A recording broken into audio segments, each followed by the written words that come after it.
Hey guys, welcome back. I hope you're having an amazing day. Let's get right into the stories. The first one is a pro-revenge story. This all happened around last Christmas and New Year's, but I've been meaning to share this story for a while. My grandparents emigrated from Italy to Canada in the 90s and opened a cozy little trattoria. When they passed away, the restaurant went to my parents, who gradually expanded it over the decades. I've been working there since my late teens. As my folks got older, they eventually retired to Florida for the winters, leaving me the restaurant a few years back. They still retain a small ownership stake as an extra income stream alongside their savings and annuities.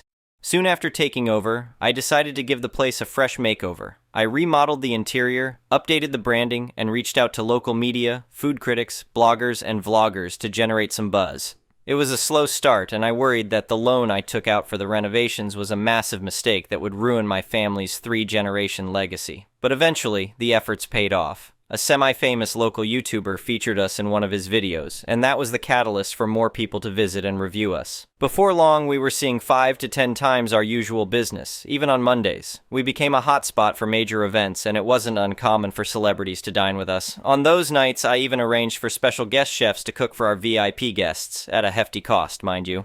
During the holiday rush, we were packed to the brim. People had to make reservations as early as July to snag a table in December. It took years to reach this level of popularity. When things get hectic, I don't just hide in the back office. I'm out on the floor doing whatever needs to be done, greeting guests, bussing tables, or even mopping floors. Other nights, when we have high-profile events or guests, I'll dress up in a blazer and play the role of the boss man. One particularly busy evening, a group of 6 young women walked in. 5 of them looked like they were still in their early 20s, while the leader seemed to be in her mid-20s, perhaps an older sister or former sorority sister to the others.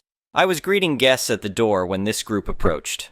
The ringleader, let's call her Queen Brittany, was telling her minions how amazing this place was, how incredible the food was, and how they might even spot some celebrities. As they reached me, Queen Brittany announced, "I need a table for 6. I replied, "Of course. Can I get the name for the reservation, please?"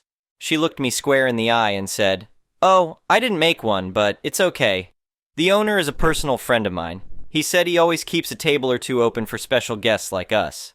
Now, while it's true that many high-end restaurants hold a few tables for VIPs, and I've started doing the same, I had no idea who this woman was. And she definitely hadn't spoken to me about any such arrangement. I could tell she was trying to weasel her way in without a reservation, but she picked the absolute worst person to try that with, at least initially. "I'm sorry," I said, "but we can't seat anyone without a reservation. As you can see, we're completely full." I didn't want to outright say, "I'm the owner and we've never met, so I never promised you anything," because I didn't want to embarrass her in front of her friends, at first.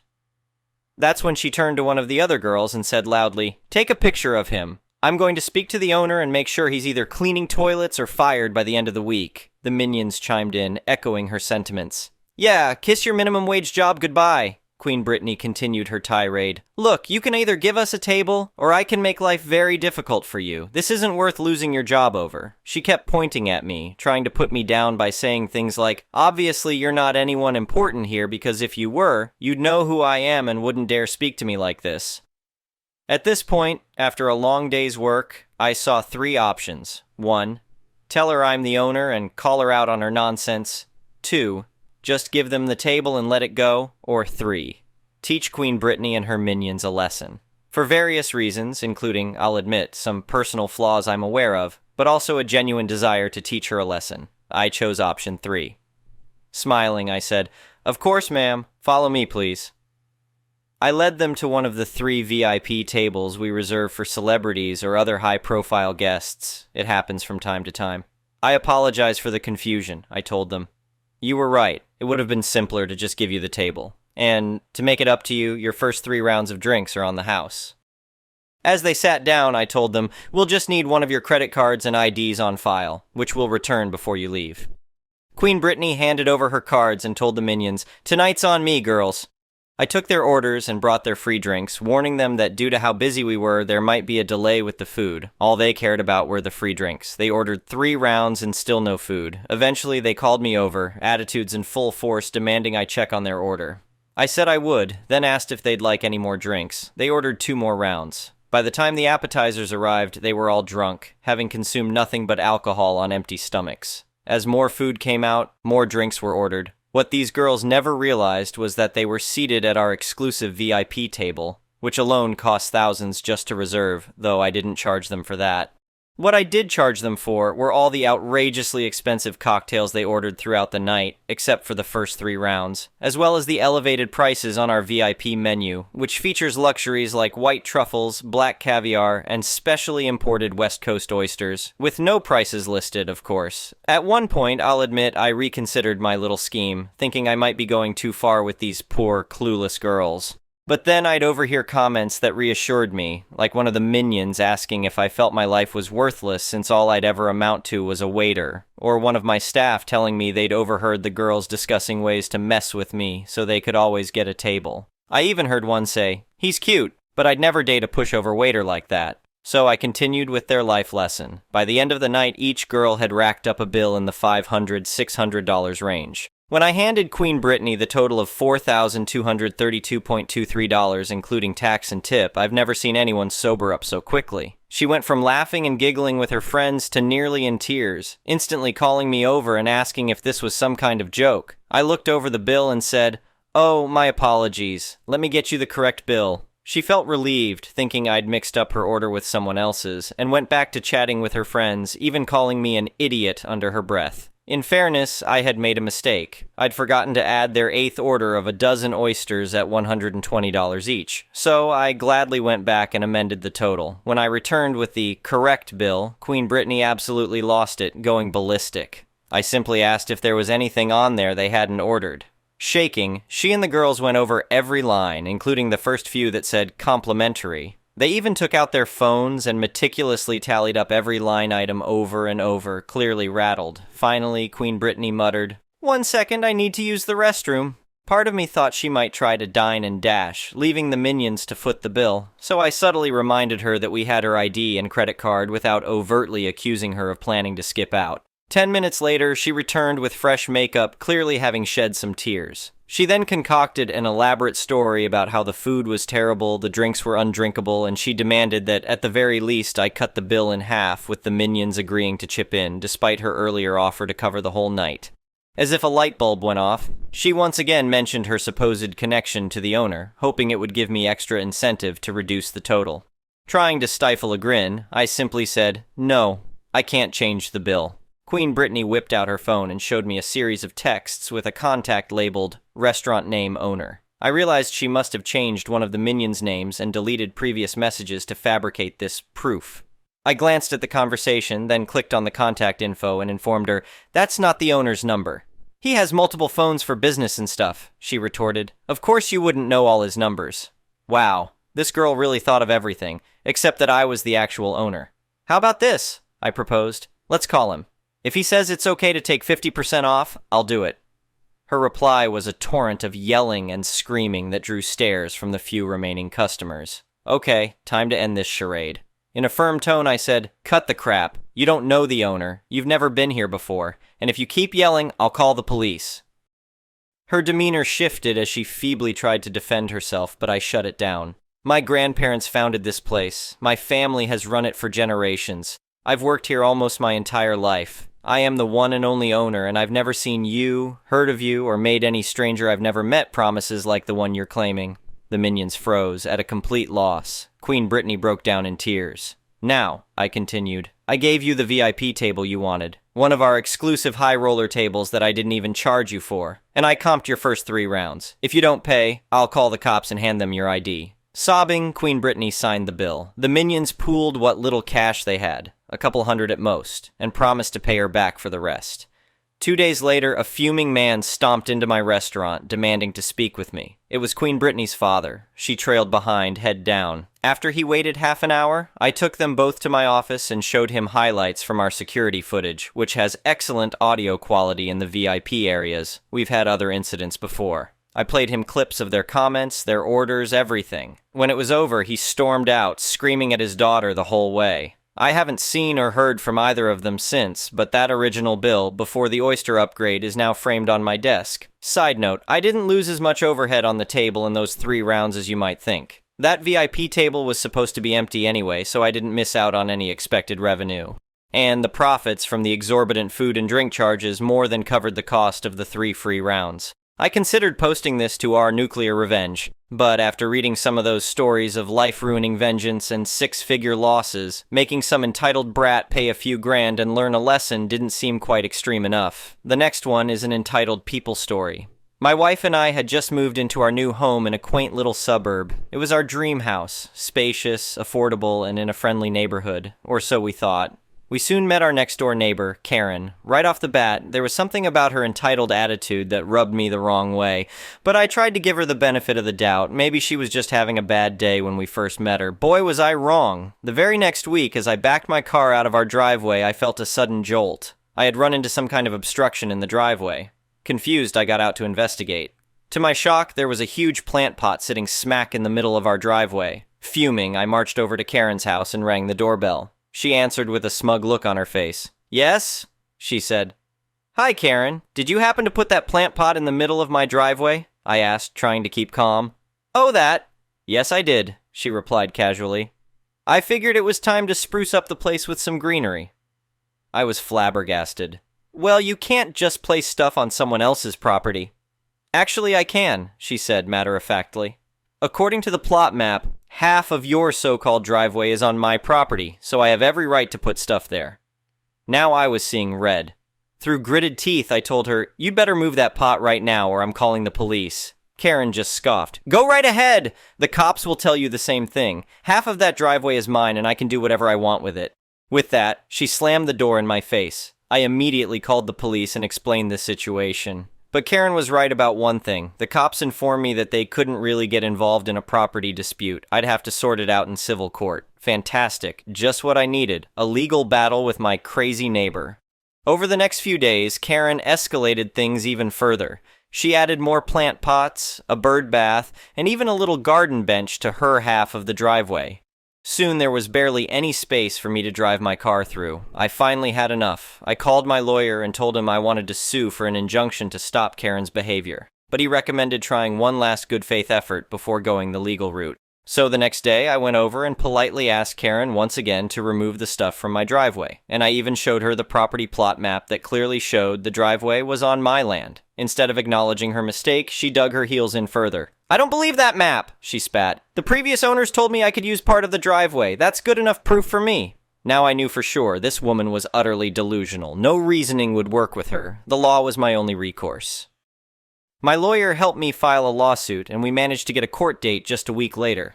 Karen showed up looking arrogantly confident, clearly expecting the judge to side with her. But the look on her face slowly changed to one of disbelief as the hearing went on. I presented the evidence, the property map, my home inspection report noting the driveway location, and photos of what Karen had put in the driveway. Meanwhile, Karen had no evidence at all. Just her flimsy story about what the previous owners supposedly told her. Her argument was essentially, "But it's mine because I said so." Finally, the judge announced his ruling. Karen had 24 hours to remove every item she had placed on my driveway. She stood there, mouth agape. I had finally wiped that smug look off her face. As the judge explained, Karen had no legal right to any part of the driveway based on the evidence shown. Her claim was invalid, and her obstructive behavior had to cease immediately. Karen scowled at me as she stormed out of court, realizing she had lost decisively. I slept like a baby that night, excited to reclaim my driveway the next day. The next morning, I watched gleefully as Karen begrudgingly removed the plant pots and everything else. She shot me angry glares the whole time. I just waved and said, "Have a nice day."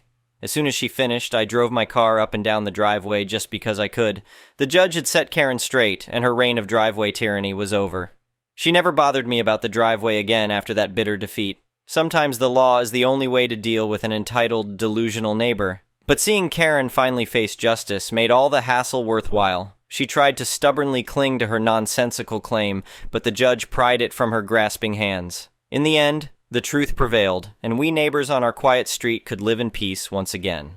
The next one is a petty revenge story. I work from home full-time and rarely drive unless I'm grocery shopping or out for an appointment. In my complex, there are non-reserved spots and reserved spots in the underground garage, all of which are not assigned. As long as you have a reserved sticker on your vehicle, any of the reserved spots, which are all labeled reserved, are fair game. I have a non-reserved sticker because it's $40 cheaper than the reserved pass. I was coming back from an appointment and turned into my neighbor's reserved spot so that I could back my car into the open, non-reserved spot behind me. Lo and behold, male Karen in his rusty 2007 RAV4 starts honking at me for being in his spot, telling me that I can't park there because I don't have a reserved sticker. I told him I was only backing out. I probably should have let it go, but his Karenness pissed me off so much. As I was getting on the elevator, I quickly realized he only wanted to park there was because it was right next to the elevator. A light bulb went off in my head and I made my way to the rental office. It's in the same building, and asked to upgrade my parking pass. It's an extra $40 I'll be shelling out, but it's worth the petty revenge. I'm waiting for him to leave for work tomorrow so I can move my car into his spot and leave it there for God knows how long. There are perks to being fully remote. The next one is a malicious compliance story. I was in middle school in the 90s. I loved growing up then, and even though there were gangs in my area, I generally avoided trouble. One of my classes had this big field trip planned, and they had us selling chocolates to raise money for our trip. I was pretty good at it, and was selling at a good rate. I would take the bus to school, and my stop was about 2 blocks from my home. I got off at my stop one day with my box of chocolates, and there was this older kid, around 16, 17, pretty big for his age, hanging out there. He saw me and came towards me. This guy is clearly a gang member. He comes up to me and says, "Hey homie, where are you from?" He was asking what gang I was from. It is not the first time I get challenged like this, so I just reply, "I do not bang, man. I am just a junior high kid."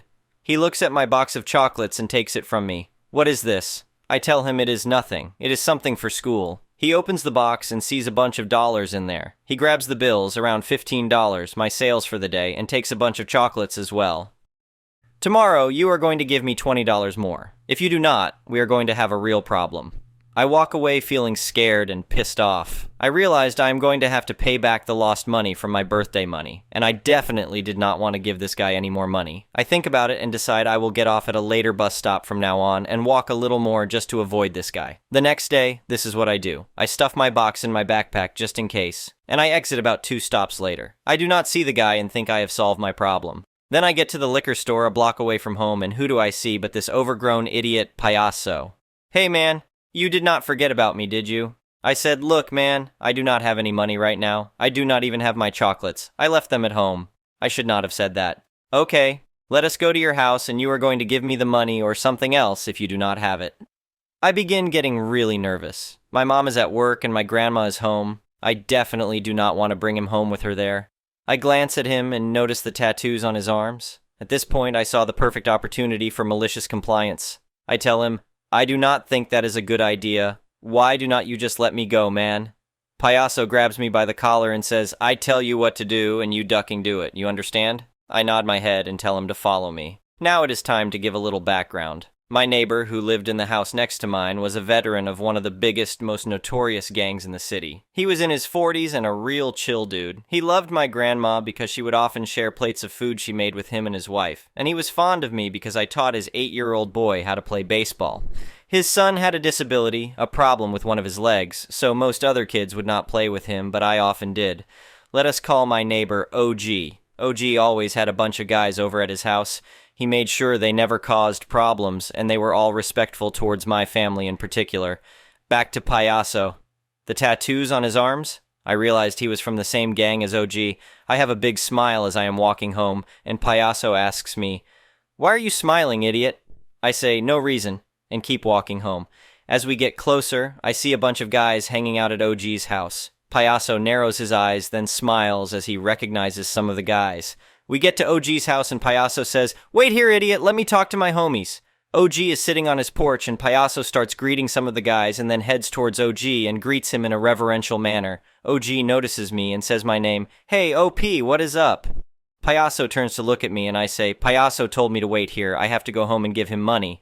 OG stands up and says, "Why do you have to give him money?" I say, "Because he told me yesterday at my bus stop that the $15 in chocolates he took from me were not enough and I had to give him more today." Payaso begins to speak. "You know this kid, OG?"